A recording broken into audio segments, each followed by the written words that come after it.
শহরের কোলাহল ও ব্যস্ততা থেকে কটা দিনের মুক্তি পাওয়ার জন্য বেরিয়ে পড়েছিলাম আমাদের খুব ধারে কাছে একটি জায়গা, তা হলো বিহারের শিমুলতলা। এই জায়গার নামটির সাথে আমার অনেক দিনের পরিচয়, কিন্তু সেই জায়গাটি কখনোই দেখা হয়ে ওঠেনি। সেই সুযোগ এসে গেল 2022 সালের অক্টোবরের প্রথম দিকে, পুজোর সময়। প্রতি বছর দুর্গাপুজোর সময় ঘুরতে বেরিয়ে পড়ি, কিন্তু এই কয়েক বছর কোভিডের জন্য কোথাও যেতে পারিনি। শিমুলতলা ঘোরার পরিকল্পনা পুজোর 4 মাস আগে থেকে প্রস্তুতি চলছিল। যেটা আমাদের বড় সমস্যা হয়েছিল, কোথায় গিয়ে থাকবো, সেটা সমাধান হলো আমার এক পরিচিত দাদার কাছ থেকে এখানকার থাকার খবরাখবর পাওয়ার পর। সেই দাদার কাছ থেকে একটা ফোন নাম্বার পেয়ে জেনে গেলাম শিমুলতলা যশোদা ধামের খবর। এখানে ফোনে যোগাযোগ করলাম বজরঙ্গী ভাইয়ের সাথে। ইনিই হলেন এখানকার কেয়ারটেকার। ওনার সাথে ফোন করে আমাদের 2 রাত্রিরে এখানকার ঘর বুক করে নিলাম। তারপর সেই নির্দিষ্ট দিনে ওখানে যাওয়ার প্রতীক্ষা চলল। শিমুলতলা স্টেশনে নামার পর দেখলাম যশোদা ধামে যিনি কেয়ারটেকার, তিনি আমাদের জন্য স্টেশনে অটো পাঠিয়ে দিয়েছিলেন, যাতে আমাদের জায়গা চিনতে কোনো অসুবিধা না হয়। অটো করে মিনিট 6 পরে আমরা শিমুলতলা যশোদা ধামে পৌঁছে গেলাম। এখানে আমাদের থাকার ব্যবস্থা হয়েছিল। এখানে যে বাড়িটি আছে সেটি অনেকটি জায়গা জুড়ে, তাতে হরেক রকম গাছ, যেমন কমলা লেবু, বাতাবি লেবু, মৌসুম্বি লেবু, আম, নারকেল ইত্যাদি সারা বাড়িটির চারপাশে ঘিরে অবস্থান করছে। আমরা যখন প্রবেশ করেছিলাম সেদিনটা প্রচণ্ড বৃষ্টি মাথায় নিয়ে এখানে প্রবেশ করেছিলাম। কিছুক্ষণ এইভাবে বৃষ্টি হয়ে যাওয়ার পর পেলাম পরিষ্কার নীল আকাশ আর তার সাথে সূর্যের মুখ দেখা। মালপত্র রেখে ধারে কাছে পায়ে হাঁটা পথে বেরিয়ে পড়লাম এখানকার সুন্দর প্রকৃতির ঘ্রাণ নেবার জন্য। চারদিক পাখির কলতানে মুখরিত। সেদিন ধারে কাছে ঘুরে সময়টা বেশ কাটিয়েছিলাম।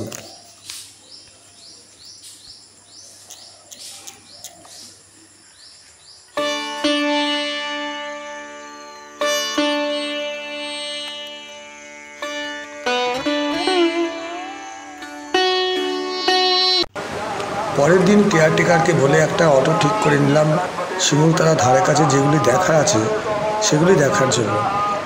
সকাল 9টার মধ্যে জলখাবার খেয়ে নিয়ে বেরিয়ে পড়লাম। প্রথমে আমরা রওনা দিলাম ধারা ফলস দেখার জন্য। আমাদের অটো এগিয়ে চলল অপরিচিত গ্রাম্য পথের মধ্য দিয়ে। প্রকৃতির সোদা গন্ধের ঘ্রাণ গ্রহণ করতে বেশ ভালোই লাগছিল। এইভাবে অনেকটা সময় পথ চলার পর আমরা হাজির হয়ে গেলাম ধারা ফলসের কাছে। এটা একটা ধারা নদীর অববাহিকাও বটে। আগের দিন বৃষ্টি হওয়ার জন্য নদীতে জলও আছে বেশ। আমাদের সাথে মাস্টারমশাই সমিত মণ্ডল স্যার জল দেখে স্নান করার লোভ সামলাতে পারলেন না। সাথে কোনো গামছা আনা হয়নি। অজ্ঞত অটোওয়ালার ভাইয়ের কাছ থেকে গামছা নিয়ে স্যার নেমে পড়লেন নদীতে স্নান করার জন্য। উঠতি বহু ছেলে ও বড়রা জলে স্নান করতে ব্যস্ত। নদীর অববাহিকা অনেকটাই নিচে। চারদিকে জলের কলহল ধ্বনি, তার সাথে নীল আকাশে পেঁজা তুলোর মতো মেঘের প্রতিবিম্ব নদীর জলে অপরূপ শোভা সৃষ্টি করেছিল। এখানে আমরা অনেকটা সময় কাটিয়েছিলাম। কিছুতেই ছেড়ে আসতে মন চাইছিল না। এবার আমাদের গন্তব্যস্থল হলো লাট্টু পাহাড়।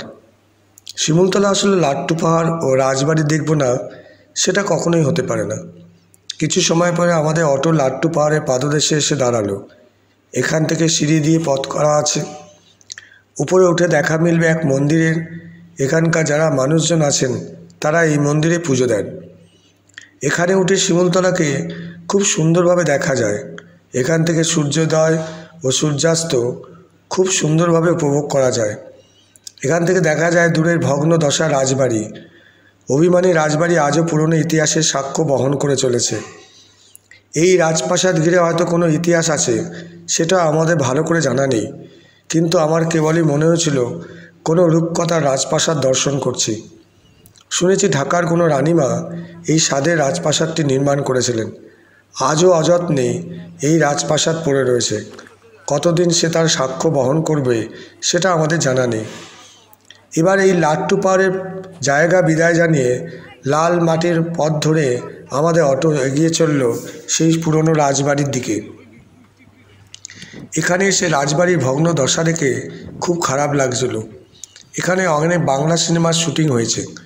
এই রাজবাড়ি থেকে কিছু দূরে একটা জলাশয় দেখা মিলবে। শুনেছি জলাশয়ে রাজবাড়ির রানীমা স্নান করতে আসতেন। শুনলাম বাংলা সিনেমা আশিতে আসিও না তার শুটিং এই জলাশয় ঘিরে হয়েছিল। এখানে এসে বড়ই নস্টালজিক হয়ে পড়েছিলাম। নীল আকাশের নিচে ভাসা ভাসা সাদা পেঁজা তুলোর মাঝে এই রাজপ্রাসাদ কেমন যেন একাকী নিঃসঙ্গভাবে কেমন যেন দাঁড়িয়ে আছে। আজ হয়তো রাজবাড়ি কোনো গুরুত্বই নেই, অতীতে হয়তো তার কোনো গুরুত্ব ছিল। অনেকটা সময় আমরা এখানে কাটিয়েছিলাম। কিছুতেই মন চাইছিল না এই জায়গা ছেড়ে যেতে। একটা সময় তো সবাইকে যেতেই হয়, আমরাও সেই নিয়মে এই জায়গা ত্যাগ করলাম। এখানে আসার জন্য হাওড়া বা শিয়ালদা থেকে সরাসরি কোনো ট্রেন খুব কম আছে, তবে যশোরে আসার জন্য অনেক ট্রেন আছে। যশোর থেকে লোকাল ট্রেন ধরে খুব সহজেই ২৬ কিলোমিটার পথ অতিক্রম করে শিমুলতলা পৌঁছানো যায়। এখানে থাকার জন্য অনেক জায়গা আছে, সুবিধা মতো খুঁজে নেওয়া যেতে পারে, তবে আগে থেকে ঠিক করে আসলে খুবই ভালো হয়। আমরা যেমন যশোদা ধাম ঠিক করে নিয়েছিলাম।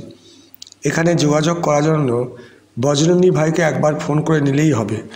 ওনার সাথে যোগাযোগ করার মোবাইল নাম্বার হলো ৯০০৬৮১৩৩৩৪।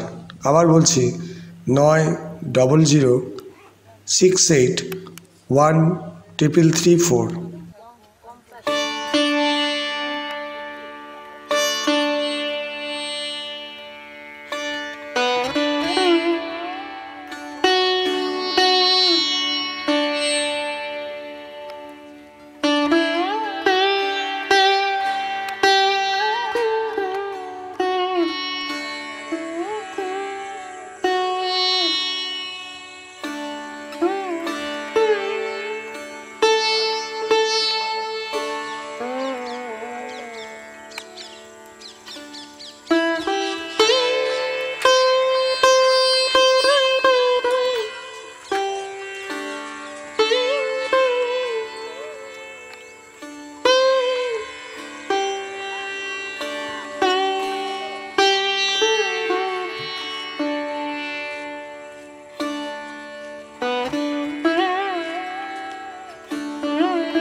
Back.